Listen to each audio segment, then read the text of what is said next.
Hi guys, it's Deb. Um, so this is still pretty new to me, talking to the camera and all this stuff. You guys know that. It's no big secret. But what I do want to do is let you guys know that we are settling in to our new place, our 2.5 acres. And we're looking to give the place a name. Something that speaks to who we are. And so if you have suggestions, I'd love to hear about them. Today, what I'd like to show you, hopefully, if I can get the equipment to work with me instead of against me, what I'd like to show you guys today is fall garlic planting. Here in Oklahoma, we're in zone 7A or B, depending on what side of the line you fall on.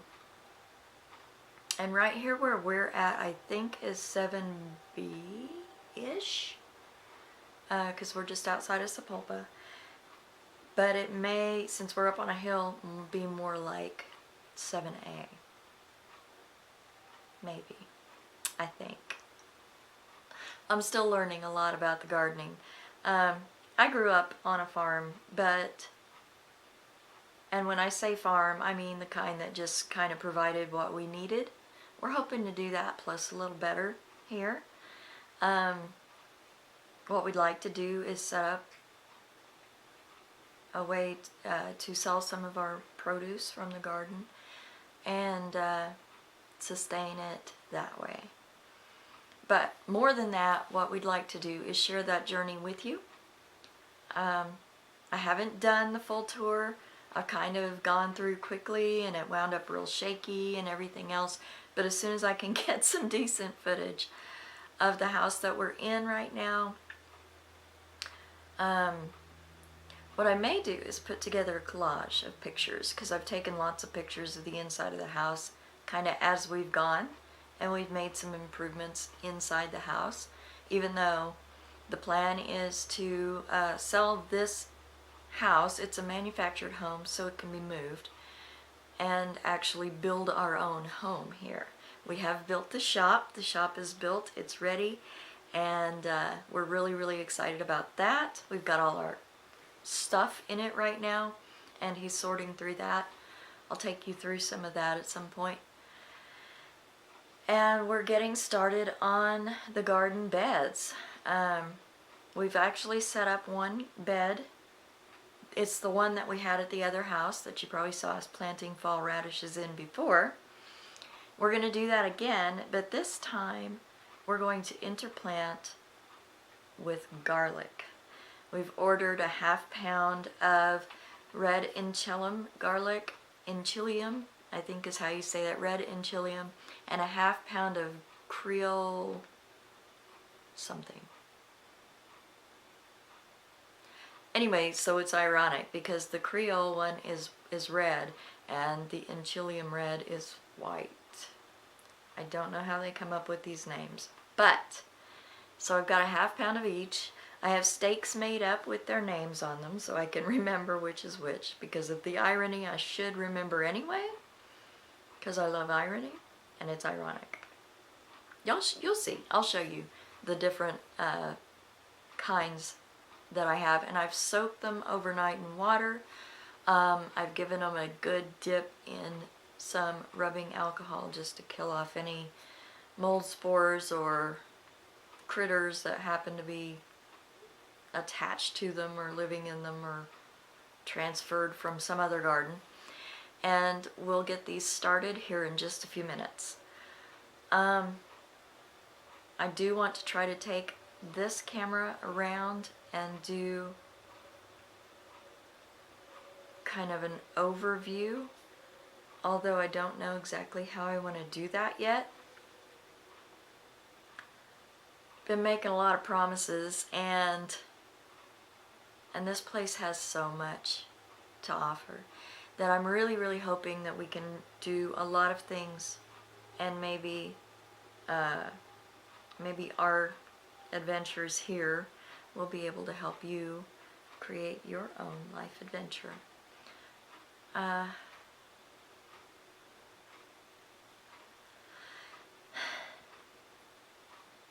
Wow, there's so much that I want to say to you guys. So much I want to share.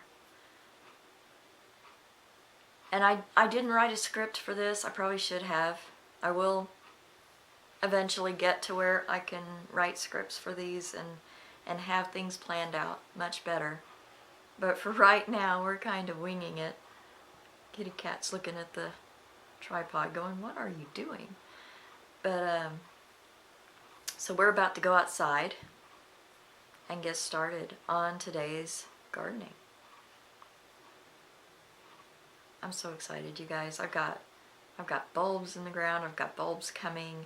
I've got garlic that's fixing to go in the ground. Looking forward to figuring out how that's all gonna work, because this is our first time ever trying to grow garlic from actual seed garlic that we bought. So much is coming up, and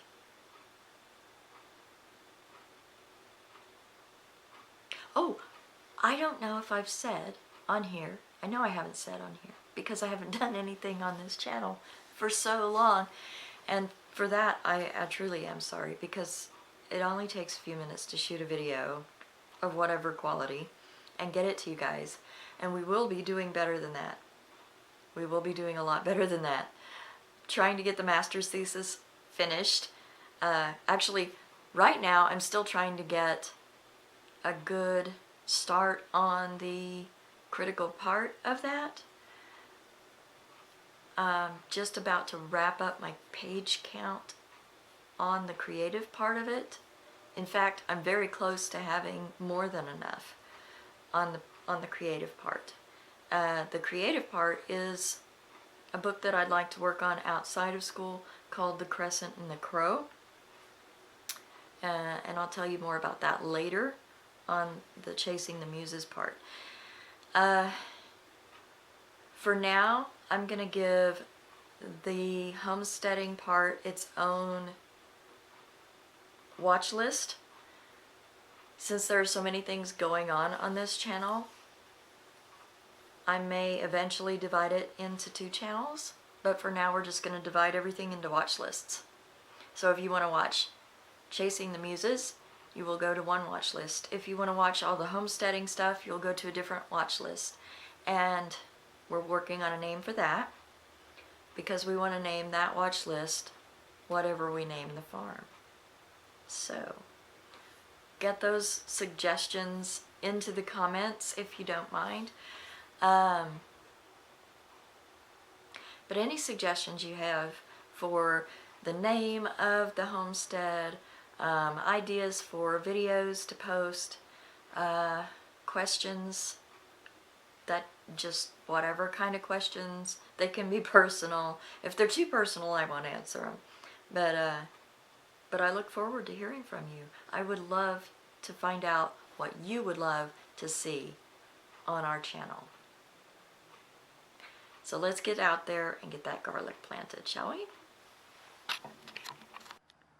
Okay, so, yeah, that's out of focus. Okay, so what I've got here is my Moroccan Creole. That's what that was. Not just a Creole, but a Moroccan Creole. And I've got a stake all prepared with the name on it already. And what I'm going to do is I'm just going to go down through here and let's see, I'll start on this side so it'll be easier for you to see. I'm going to take my stake and poke a hole about 2 inches apart, I suppose. Maybe a little more than that. Thank you, kitty cat. That was lovely. And I'm going to put it about, pretty big clove. So I'm going to put it about 1.5 inches, 2 inches deep. Okay. So I'm going to make rows like that. And then I'm going to come back in order to conserve space and put one right in the middle. So they're still about 2 inches apart, which is what you want for garlic. And they're just a little deeper than what the garlic clove is long. And then I'm going to put my stake in the ground there so that I can tell what I've got where. So that's about how we do that. And I'll back the camera off now so that you can see kind of the whole process.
Okay, well, I'm gonna apologize for the lighting. It's morning and it's very clear. The sun is shining very brightly. So I'm aware that the lighting might be leaving a little bit to be desired this morning. So we got the garlic in, and what I'm fixing to do is plant some radishes. Woo! You know what? All that bending over took a little more out of me than it used to. Let me take these off. The glare is probably awful. Can't even see the screen. So we've got some French breakfast radish. I've got white icicles. I've got some crimson giant radish. And these are all purchased locally from the farmer's food store in Sapulpa. And then there's these turnips. I think these are the purple top lobe white turnips, however you say that. Anyway, they're the purple top turnips, regular, ordinary, normal turnips. You can see my garden manicure, love it. And so we're gonna plant those in, like, I'd like to get the turnips in kind of rows, but the radishes we usually just kind of scatter. Last year we mixed them. To this year we're not going to mix them. Simply because I want to kind of be able to see the different rates of growth on them. I'm not going to put them in rows per se. I'm just going to kind of put them in sections. And some of those sections are going to be with the garlic. Because when the radishes will be done pretty quick. When we pull those up, then we'll have, I'm looking at the wrong thing. When we pull the radishes up, then we'll have the garlic be able to expand into those places where the radishes were. So it'll aerate that soil even more, having the radishes pulled up in between times. The turnips I do want to kind of do in rows, simply because I want to be able to tell them from the radishes, and they're pretty similar in their growth patterns and emergence. So this will be interesting to see how this works. Okay, so you may or may not know what I'm doing this year, at least this year as a trial, is I am planting by the moon sign. And what that means is yesterday was full moon. I'm planting root crops today. Anytime after the full moon, while the moon is waning, is supposed to be good for root crops. And I'm sure some of you are going to be going like, okay, whatever, just plant the things. But gardening by the moon sign has been done for eons. And if it's worked for eons, maybe it'll work for me. I don't know. We're going to find out. I like following the moon phases and the seasons anyway. Mom always planted by the moon sign when she could anyway. And so that's what we're doing. At least that's what I'm doing. I think my husband thinks it's a bunch of hocus pocus, but you know, it's nothing but a bunch of hocus pocus. Anyway, alright, radishes and turnips. I'm not gonna like make you guys sit through that whole thing. In fact, I may cut this part off. I don't know yet. But the sun is shining and the birds are singing. You probably don't want to watch myself. You probably don't want to watch me being bent over the garden and planting each seed, so we won't make you do that. But we are going to put some radish and turnip seeds in the ground today. They may be baby radishes and turnips, but that just depends on Mother Nature. So we'll leave it up to her. Thanks.